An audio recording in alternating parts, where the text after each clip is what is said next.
Yeah, I think it says live up there, so I'm assuming we are. We are now live. So this is good. And hopefully Laura Drake will join us in just a minute. I'm having to, sorry guys, I don't know what this is asking me. I'm trying to close all the windows so I can see you guys again. So what we're going to do is we're going to start off by introducing ourselves. Is that okay with you? And then we're going to talk cowboy romance. And yes, we're pretty excited because we read some really good cowboy romance. Yes. So we're pretty pleased about this. I'm Lucy Monroe, and welcome to my channel, but my co-host, Carrie Nichols, she'll introduce herself in a moment. And I like to do what we call our book chat. We just really love to read romance, so we like to talk about it. And I write Harlequin Presents, and I just write everything. I write paranormal, I write single title, whatever, and I love it. And I'm just excited. And what I'll be doing today is I will be reading any comments that you post out loud. So, the book brood, I think Erin is here to say it. Hi, Erin. And Marcia says she can see all of us. Oh, good. Okay, so now I'm going to pass it over to Carrie to introduce herself. Okay, I'm Carrie Nichols, and I write for Harlequin Special Edition. My last book was Sergeant's Matchmaking Dog. That was a July release, I think, June, July. Isn't that awful? And then the next one will be in March, The Hero Next Door. And I also write for Entangled Bliss, small town romance. Which I love. I love her books. Okay. Amy, you have the floor. Hi, I'm Amy Andrews. I am all the way from Australia, if you can't tell that already from the accent. I write contemporary romance. Mostly I've written for Harlequin. I've written for Harlequin Medicals and the Harlequin Kiss line. I write for Entangled Publishing, both category and single title. And I write for Tully Publishing, category romance, everything from princesses to cowboys and everything in between. And I've just written my 83rd book, I think. Did I say that? I can't remember. Wow. Thank you. And my 80th book has just come out a few weeks ago, which is Playing It Safe, which is book 7 in my rugby series. And it's my first ever male. So that was a bit of a big leap for me. No, it's on my to be read list. Okay. Right, yes. Yes, I can't wait. And I've got a Tully book coming out in November called You Had Me at Chocolate, and it's set in their Marietta hometown. There's a lot of series of them in Marietta. Yeah. Have you written the sheriff's story yet? The Nothing But Trouble series, whatever that's called. I'm sorry about titles. No, the Creedence Colorado. Not yet. No, it's okay. I'm keeping people dangling on Arlo. Arlo, that was his name. Yes, I just know the sheriff. I just got a message the other day. Someone saying, when are we going to get Arlo's story? And I'm like, it's coming. So. Oh, okay. That's I don't want to miss it. Write it Sorry, down. Marcella. Put it on your to be read.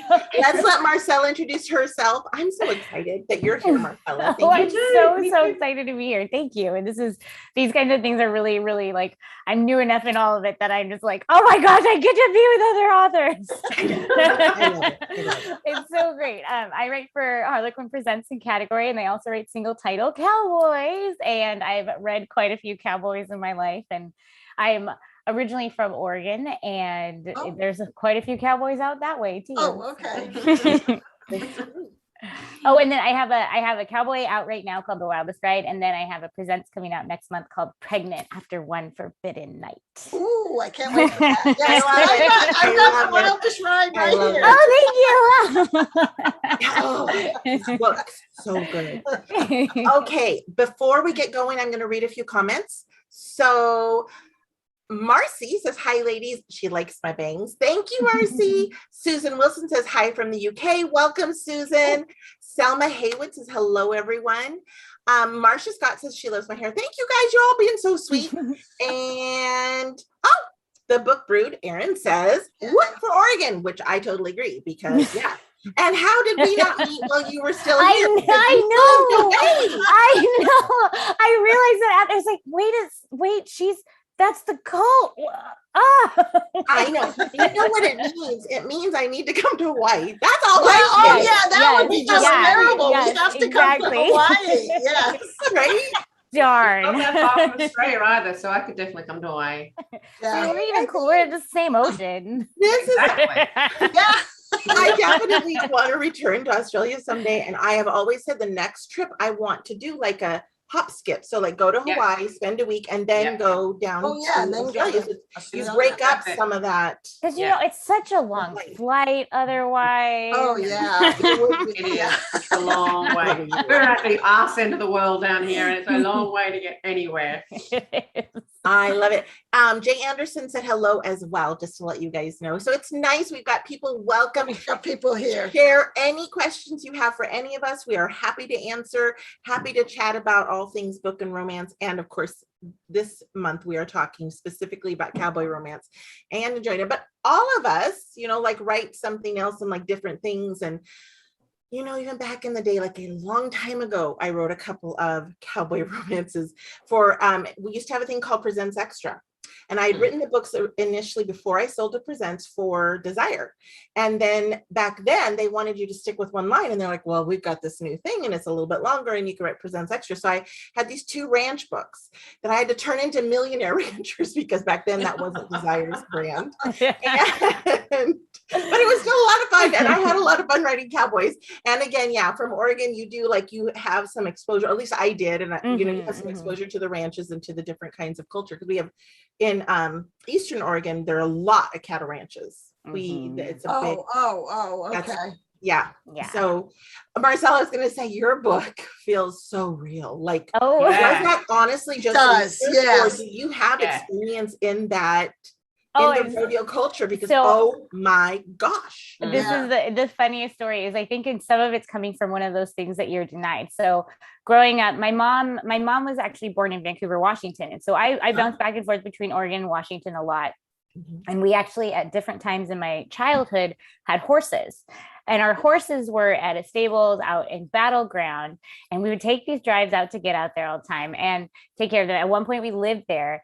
And my mom's a horsewoman. She just horses, all this stuff, Western life, but she is adamantly against the rodeo to the max. So I can remember on those long drives out, her being like, yeah, let's talk horses, let's talk this. And if rodeo, like, so Garth Brooks, his song Rodeo, like that. So I'm like, I'm going to go to the rodeo someday. And I was like, you are not going to the rodeo. And so I think there's an element of it. It's the forbidden fruit for me a little bit. Yeah.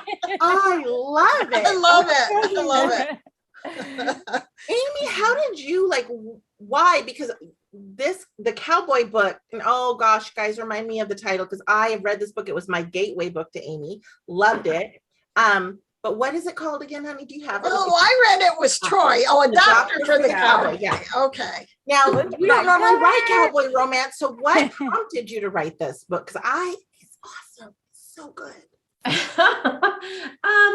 Yes, I'm trying to think. Did I have written a cowboy before that? Not specifically, I suppose. I was asked actually to be part of Tully's, American Extreme Bull Riders Tour. So that sort of was my entree into, I suppose, writing true American cowboy. But like the thing that I love about cowboys is the same thing I like about, I guess, I tend to write, people think that I write these kind of alpha guys because I write, rugby guys and doctors and stuff like that. But really all my guys are quite kind of beta on the inside, right? They're kind of, gamma heroes. And I really love a blue collar hero because they are good with their hands in every way, right? They can fix stuff, they can build stuff, they can you want to fight? No worries. You want me to build a house? No worries. You want me to fix that hole in the ground? No worries. Yeah. They're so capable and, rough hands and all the things that I really, really, really love about it. I'm married to a very capable man. He's someone who can say, I want this fixed, and he'll just fix it with his own hands. And so I'm very attracted to capable. So to me, cowboys are the epitome of capable, right? Yeah. They Yeah. just, Yeah. Oh, I love you that. know, they can just do something. They can, like, you know, all while lassoing a cow, they can, like, you know, build a house and light a fire and, you know, you make a nice home and hearth for you kind of thing. So it wasn't really that, you know, much of a stretch for me to write Cowboy. But unlike Marcella's book, which reeked of like authenticity, Oh, yeah. I loved your book so much, Marcella. Actually, I read it on Oh. ebook. I actually was getting it on audio, but it wasn't on audio yet, so I couldn't get it. I am not that, you know, grounded in, I'm like not a horsey person. And, you know, I've been to one rodeo in my life whilst I was researching this book kind of thing. So, so I tended to use rodeo, I was saying a bit earlier, is just like window dressing, you know, and the heroine in the book is a doctor. And so I have a medical background. So I felt way more comfortable writing her. And also my Cowboy was Australian in this American setting. Yeah. So I felt comfortable writing an Australian as well, more than an American. You know, I feel obviously you feel much more comfortable writing. Yeah. So all those things kind of help. Let me read a few more comments before we get into more chatting. Susan Wilson said, love Marcella's and Lucy's books. Jay Anderson said, I've just recently gotten into cowboy romance. And by the way, thank you, Susan. Jay Anderson said, I just recently got into cowboy romances, possibly to relieve a bit of homesickness. We'll need to hear more about that. Always avoided them before. Marcia Scott said, love that book, Amy. Aaron says, good with their hands with lots of laughing emoji on. And Marcia said, I got excited over Troy's hand. So you absolutely know what you're talking about when you said, like, this is why we want to write these. But I do love that. In fact, there's in the early in Marcella's book, there's a scene where he's like his hands and kissing it, and I was like, I compare to a man who can fix anything, right? And I will sit and just, when we were dating, we would just like touch hands, and I would just like hold his hand and just like caress, because like, yeah, capable hands are they're pretty nifty. Yeah. It's a pretty nifty thing, and yeah, I love it. So it looks like Laura maybe had something come up. There's been a lot of internet issues lately, so just, you know, she may not make it, but we'll chat about her books. I've got her book. Carrie read it, Amy read it, so let's talk a little bit about that before we get into more questions for Amy and Marcella. Is that all right? Yeah. Okay. So Carrie, can you start us off on that? Like I say, I've read it more than once, and every time I just bawl. It was just, I mean, and I don't want to give stuff away, but I mean, the hero, some of the stuff wasn't so nice. I mean, I'm gonna say there's infidelity involved, but it was handled. Everything was just handled so well, I thought. That's fantastic. And it just, I was saying, I finished it this morning, like in bed with the last chapter, and I was bawled my eyes out as well.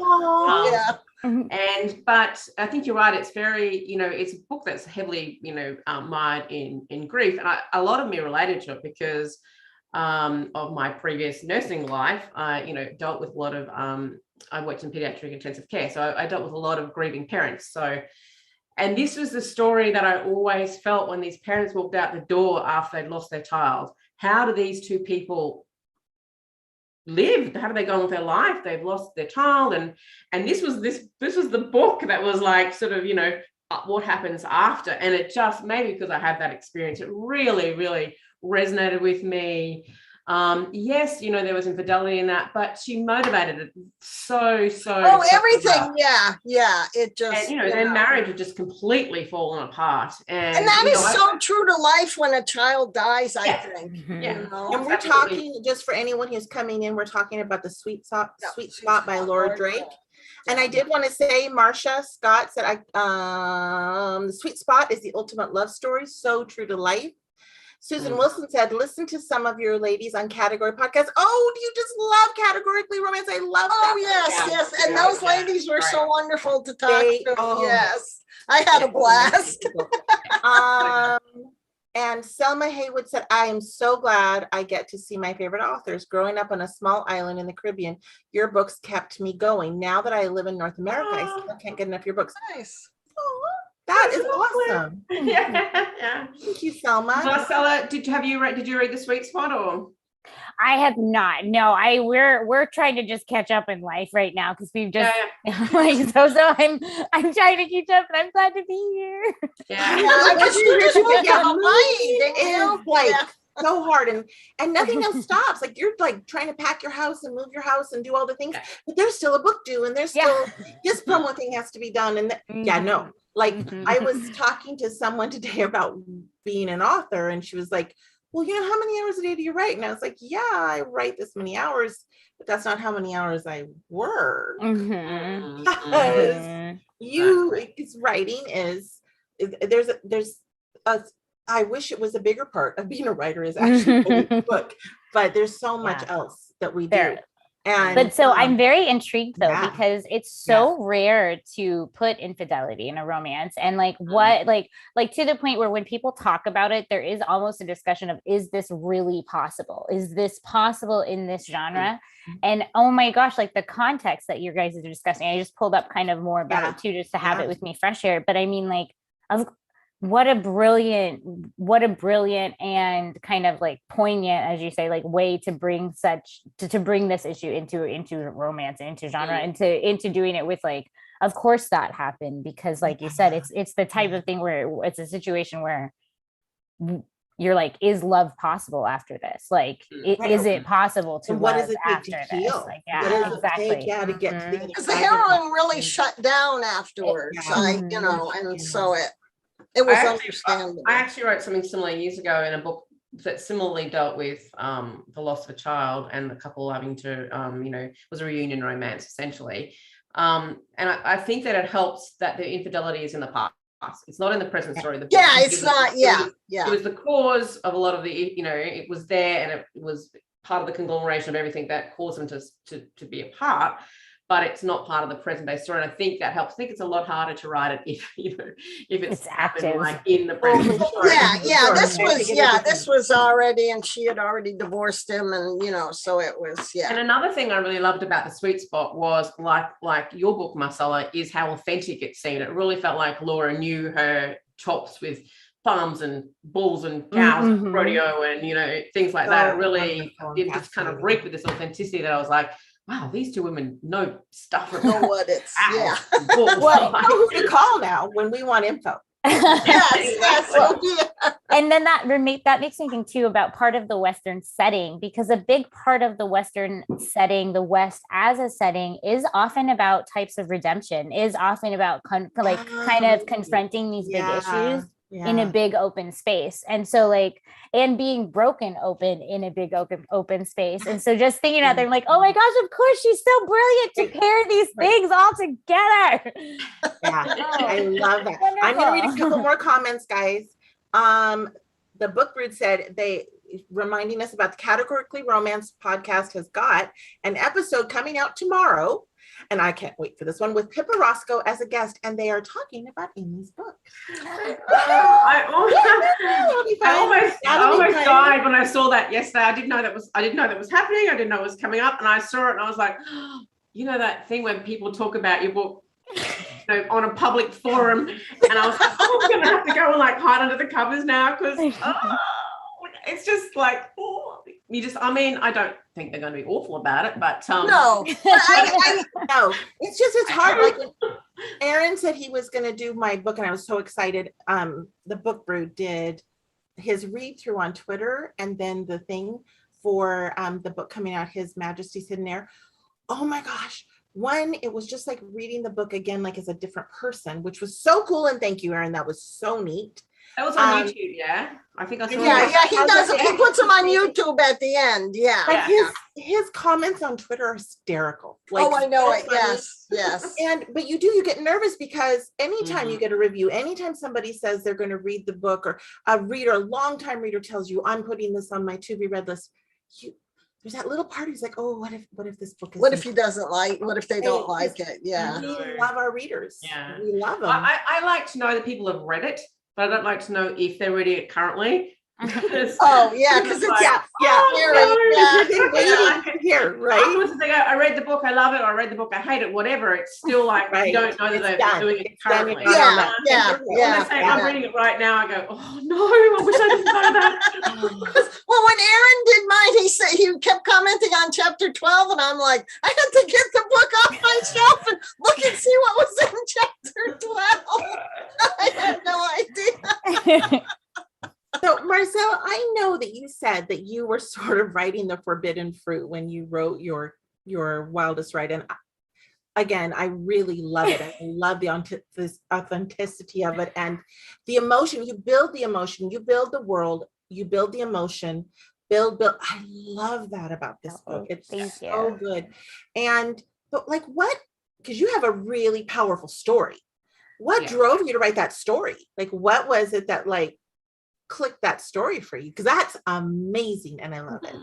So it's, I mean, a lot of it is based. So the rodeo element is the forbidden fruit. I was not allowed to go to rodeo, but I grew up in the city and I was like so committed to being a city girl. And I realized that it's because my mom was so committed to me not being a city girl. So my mom was continually like my entire life, even, I mean, through into college, like kind of drawing me to these really Western settings and then trying to instill the lessons of those settings and the way to conduct yourself in those settings in me. And so I kind of got to the point where like I hadn't really yet acknowledged it, but I had all of this kind of Western culture that I had that was just me. That was actually who I was, as much as I had tried to get myself into this like really urban, really like I really wanted to be cosmopolitan. And I mean, maybe that's one of the reasons one of the things I do with Present is that gets to be, but like that's not like me. Like that's the fantasy. And so so those kinds of things are just bubbling in the surface. And then I had the great fortune to meet Macy Yates and Caitlin Cruz. And it was actually at their encouragement. So I had been writing and the first thing I really sat down to write, the first thing I ever wrote was a NaNoWriMo, and it was a fantasy because there's kind of three, I read middle grade and YA, I read fantasy, and I read romance. And those are the things that I just love as a reader. And so those were going to be the natural starting places. But for some reason, when I thought about romance, I was like, there's no way I'm going to be able to do this. I cannot do this. I love it too much. I'm too close. I can't do it. So then I tried with fantasy and I liked that, but I felt like it was a lot to bite off early in the writing kind of process. So then I really dug in with middle grade and YA. And I was doing that. And that's what I had been working on when I met Macy and Caitlin. And Caitlin also is Macon Crane, pen name, or real names. And then we started a romance book club. We got talking and we were talking about writing. And through this period, they were kind of like, we think you should try it. And I was like, okay, well, if I'm going to try anything, like, what do you recommend? Because I'm just in the place of like taking mentorship. And then Macy is like, Cowboys. You should always start with Cowboy. Love start it. with Cowboys. Yeah. So then the question was, well, what's my cowboy romance? And then that was when all of that Western that had just been in there bubbling, bubbled up to the surface. And in particular, it kind of came into a head with the fact that my mom, I'm multiracial, and my mom is my Caucasian, like European American heritage. And so, and I studied abroad in Ireland. This was just like, I'd explored that element of my culture, but I also had my dad and my grandfather in particular. And my grandfather is actually from Muskogee, Oklahoma.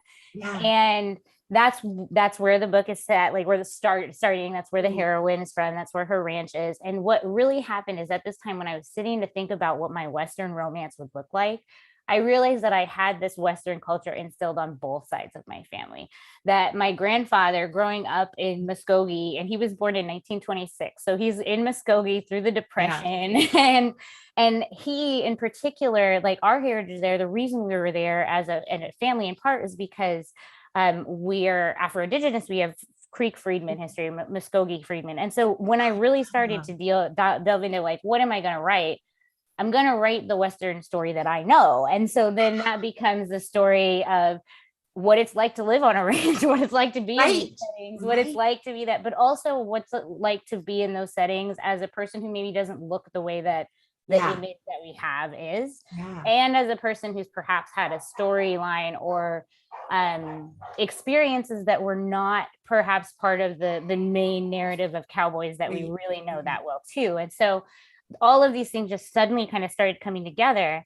And I'm a huge Joanna Lindsay fan. So one of my sweet spots for romance is like a woman in a man situation, like a woman doing a man's work, a woman like in drag, a woman, just women really stepping into masculine roles. And so I that was like what came to me first. I wanted this female rodeo girl, but then I also knew like, well, why is she doing this? And then got to draw in my family history. So my grandfather had grown up in Muskogee, and so I would bring this in. But my grandfather also got, years later, not in Muskogee, got a reverse mortgage on his house, which is actually the catalyst for starting everything. And so these types of things were like real elements of life, and dealing with goats and dealing with like types of things. I just like the thing, just bringing it in and then writing is like, well, this is the West that I know, so I guess that's the West I'm gonna write. I love that. That is so cool. Like came together. It's so funny. That first line, I read it out. When I was reading it, my best friend was there, and I read it out. I said, "This is a great first line," and because she's on a farm, she lives on a farm, and they have goats. She's like, that is so true. Yeah, I know. It's like dealing with goats and like also too, because in ranch life, it really is the mundane little irritants like that are like the bulk of your day. So you're like, our goats are out again, and like I didn't plan for that. Like that kind of thing. My family was farmers, right? So a very similar thing, and I get that, and like how they talk. My grandmother was like never gonna farm again. Was gonna live in the city. Get out of here. And my grandpa always wanted to have a farm. She's like, no. I grew up on a farm. I'm done. And it's going to be city living. And he was a welder. So it was like, well, weld, Grandpa. Like, that's what you're going to do. I'm going to read a few more comments real quick because then I want to get back and ask Amy another question if y'all don't mind. But okay, so let's see. Marcia said, you need to read The Sweet Spot, Marcella. She said, I think the infidelity was part of his grieving process. Not that I condone it. The book said, you're welcome. Thanks, all. You are it all. And Marcia said again, I love that he does it chapter by chapter. Yeah, me too, right? Selma Haywood said, hi, Lucy. Are you going to do any more vignettes? I don't know, but I am definitely open to it. In my head, I'm thinking if I'm going to do vignettes, I kind of want to do the Sicilians next. Like I did all of the Greeks, and like the Sicilians would be a really fun, like the next logical step. That's the next logical step. Right? Because it just makes sense. Because what I did, I don't know if y'all know, but I just wrote this, it's called Coda a few years ago. And I did like what's happening now for all of my Greek tycoons. So all of them and their kids and like what's happening in their life.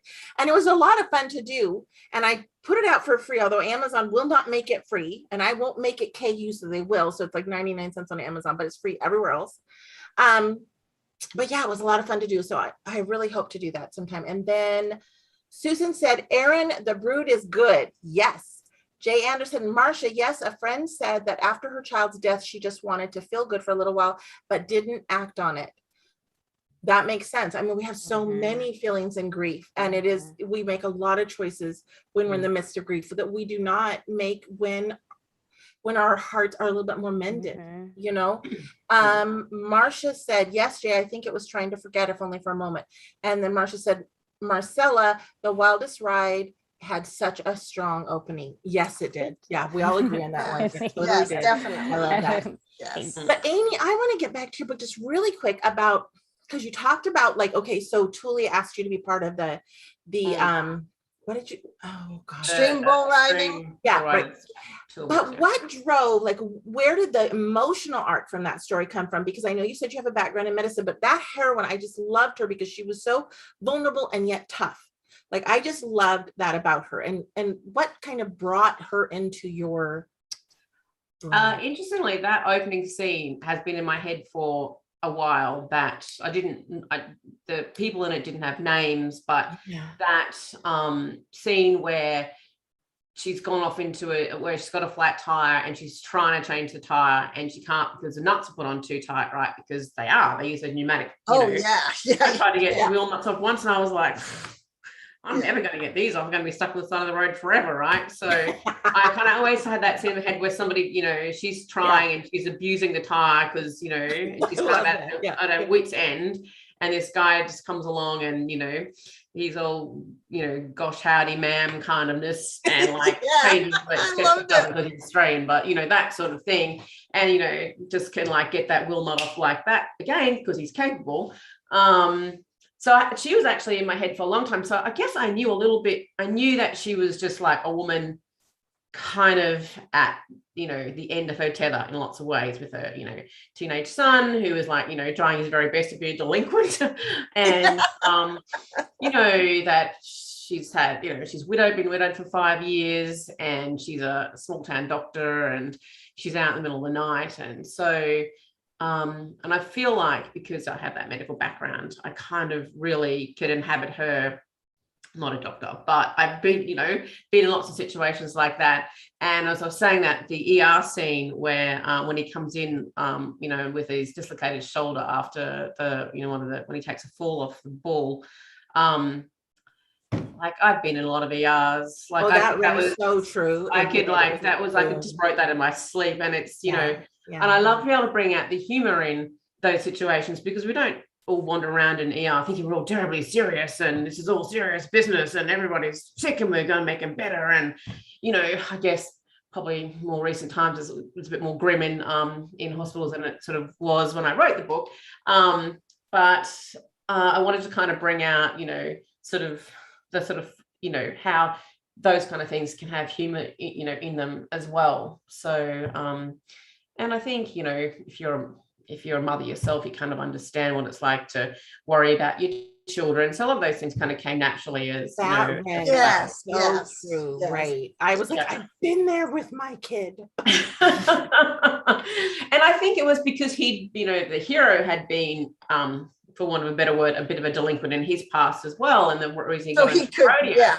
Yeah, the reason he got into rodeo was because he was essentially forced to do that. You know, when he lived in Australia, he was kind of, you know, put out to one of those kind of, you know, reform boys farm or whatever, to a cattle property where, you know, he sort of was turned around essentially, so he could see that in her son as well. He could sort of identify that you know, he was a kid that needed a bit of a leg up, and, you know, I like that.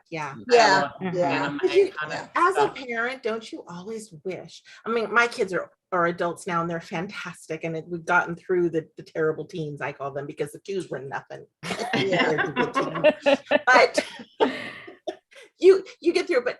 But you always hope there's someone who can reach out to your kid in a way that you can't, because all parents, like, there's a point at which your kid just does not want to hear it from you, but they will hear it from somebody else. And it's like, yes, then that person is there. And I think one of the hardest things of losing my mom was that she was that person for everybody in our lives, right? So my kids, my nieces and nephews would listen to my mom in a way they didn't listen to any of us, because she had a different vibe. But she was grandma. She was unconditional love, you know, and you just hope there's somebody always. I love that, Amy, and that element of the story where Troy reached out to him I think as a mother of a son as well, maybe I'm unique, and maybe it's just me not being a very good mother, but I particularly found, like, looking at my boy, like my son, all the times thinking, I don't, like, how are you even thinking that thing in your head? Like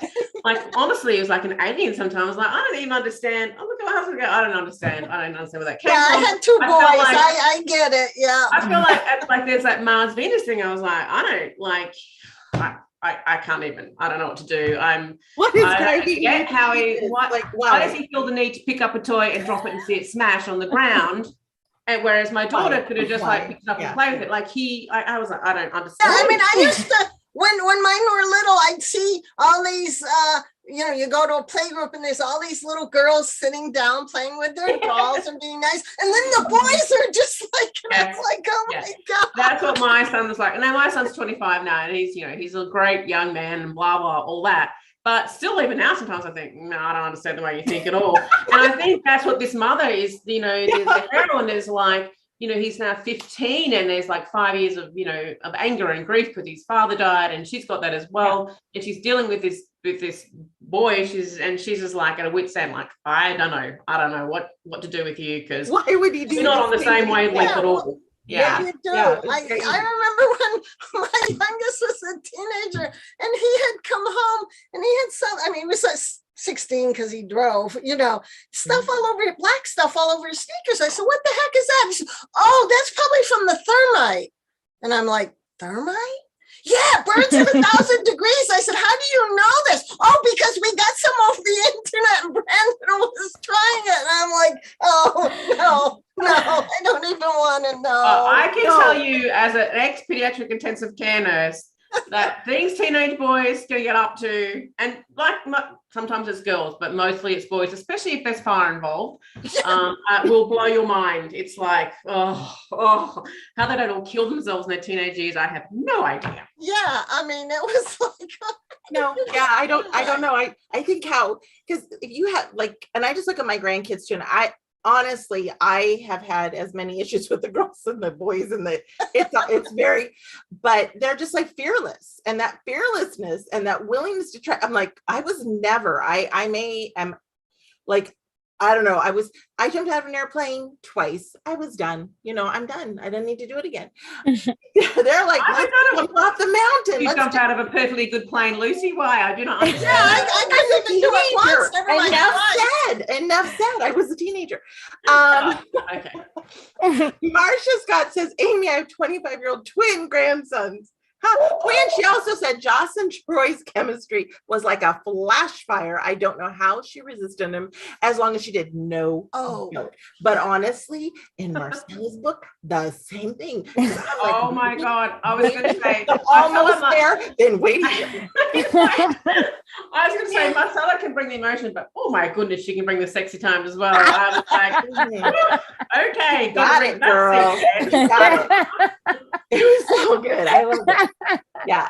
Thank you. That's the thing. We're like retention and sexy. Yes. Yeah. Right? You want tension. You don't want to make it too easy, Yeah. but whatever. So I'm just going to ask everybody what your favorite thing. I know Amy has said one of her favorite things about writing, but just about reading and writing cowboy romance. Like, because obviously Carrie and I, it's more about the reading. But what is your favorite thing about cowboy romance? Oh, goodness.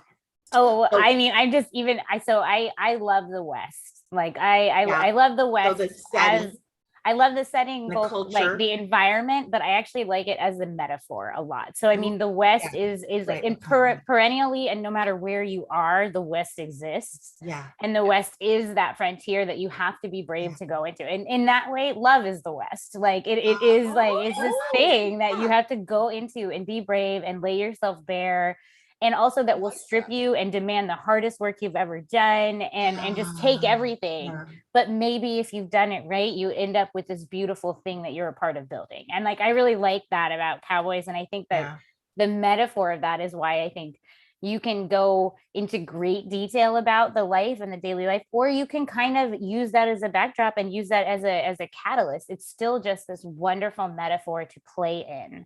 And you can explore so much. Yeah. It's that man against the elements kind of thing. Yeah, definitely. Isn't it? It's like, and I'm also going to get a bumper sticker. Love is the West. I love that. I think that's awesome. I'm gonna get a bumper sticker made up. And I'm going to go, love is the West. My fellow fell underneath. Yes, yes, a bumper sticker. I think that means I made it. Yes. Oh, and no, and I mean the hands, the capability. Yeah. I love the word capable. I just love the word capable.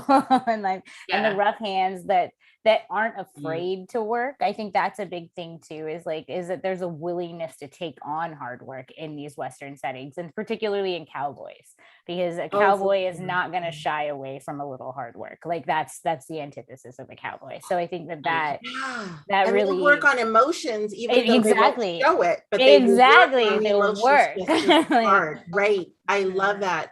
I definitely I love to read a really good cowboy romance. I think part of it's because while yes, in Eastern Oregon, we have like all the ranches and everything, I've spent most of my life living in Western Oregon, right? And you crave what you don't have sometimes. Mhm. And so like, Definitely. I love to read about that lifestyle, and it was different enough from the farm that grandma was never going to have. It was just, I really do love reading about it. And I do love the capable, Amy, I love that you said that about the hand The capability, hands. the independent, We can and the all agree about stoicism. that. Right? You read a lot about the stoic cowboy, but I kind of like it because honestly, my husband, everybody thinks he's all emotional, chatty, but when it comes to real emotion, he's like Mr. Stoic. And I'm like, "Oh, honey, like what's going on?" But and I love it, but it's good to read, like, because then I kind of get to see inside the head of like these characters. What's going And on? we learn to process reality through fiction, right? So the more fiction I'm not saying reality is fiction, Yeah, and exactly. but we learn to process it because we can process emotions and thoughts that we wouldn't normally be able to process. Oh my God, yes. Experience them, right?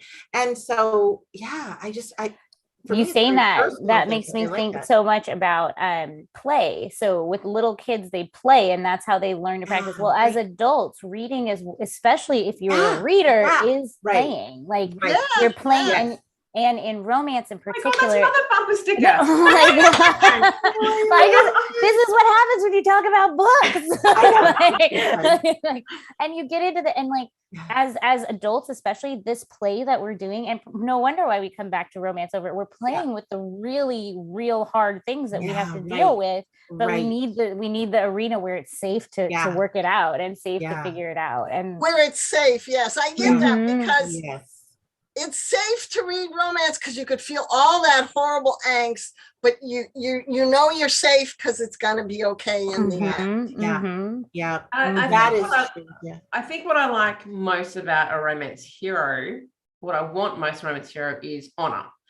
And I think with that whole code of the West, I think Cowboys. I mean, I think there's honor in all romance heroes, like for sure, because I think that's not necessarily always, but that's what attracts me. You can have honor, you can be a billionaire and have honor, you can be a doctor and have honor. I think a cowboy kind of epitomizes honor in lots of ways. He's gonna be the honorable stand-up guy. And he's going to be rough around the edges, but at his core, there's this like code of the West where it's yes, ma'am, and I'm going to open your door, and I'm going to, I'm not going to drive by while you're trying to pull bill nuts off a car and you can't get them off, and it's so that's really attractive.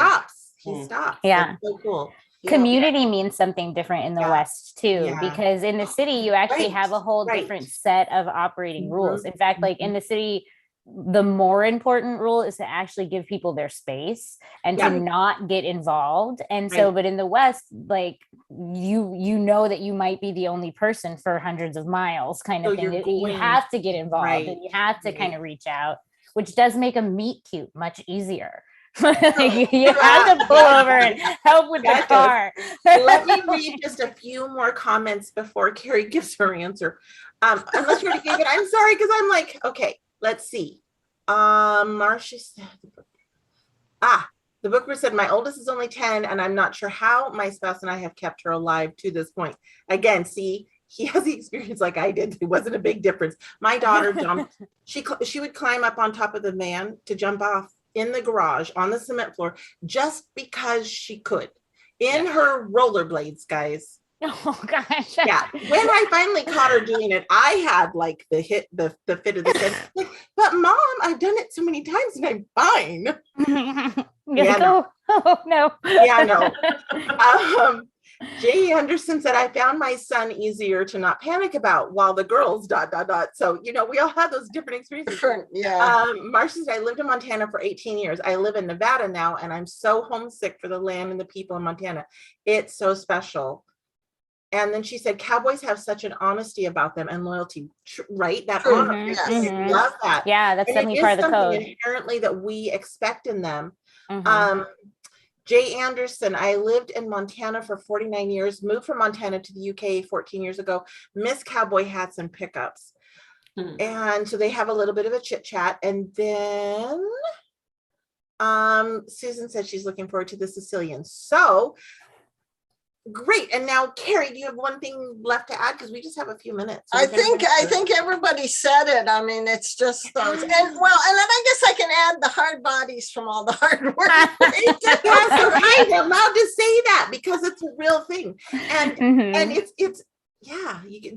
there's just a lot of joy in reading. It's from honest labor. It's exactly. Not working it's out not the gym. Exactly. Yeah, yeah. Love that.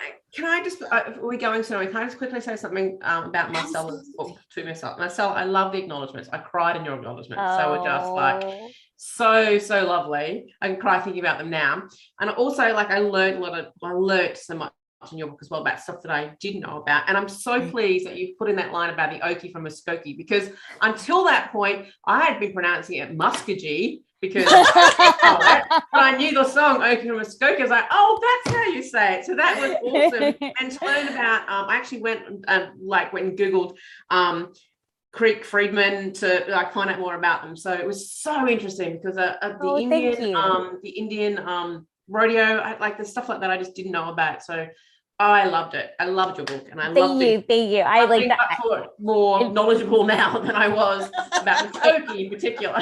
No, it means a lot because like it's so easy to overload your story with things, and like there are things I wanted to say, but I just didn't feel like they belonged in the story itself. And so I was like, I'm gonna do this, but I mean, most of the time this isn't the part of the book people read, so I really appreciate it because that was there. No, that's awesome. The story, I felt like I learned a lot, and also had a lot of like felt experience. My grandmother, that one I was telling you about, she was born in Oklahoma. They used to she would joke a lot, she's the Okie from Muskogee, because it was just like a thing. And like reading yours, it just brought back so many thoughts and memories, and yeah, my great grandmother on her side was from the Cherokee Nation, right? And so there was a lot of that, of the being put on the rolls and taking off the rolls. I have several members of my family that were removed from the rolls because of lack of because they were too far down, right? And so even like 3 generations on, they were taken off the rolls.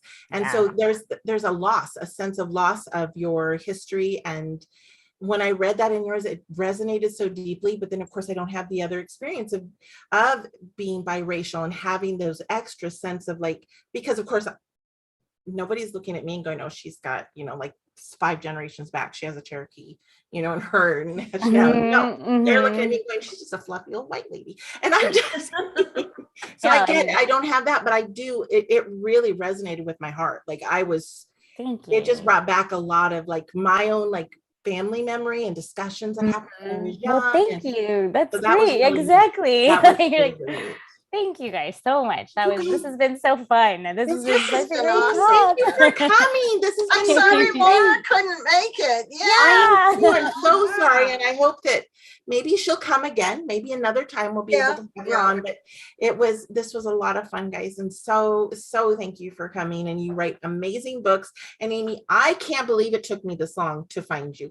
But I will say that I spent, like, when you first started writing, it was Presents, right? You first started like in there, and I was sick and I was not reading a lot. And so I was reading a lot of other stuff, but I wasn't reading Presents for years. Like, so I wouldn't write. I haven't written any medicals. Okay. Medicals, but I do have medicals. That's what I was thinking. I do have a couple of Presents extras because some medicals got put into that. Right.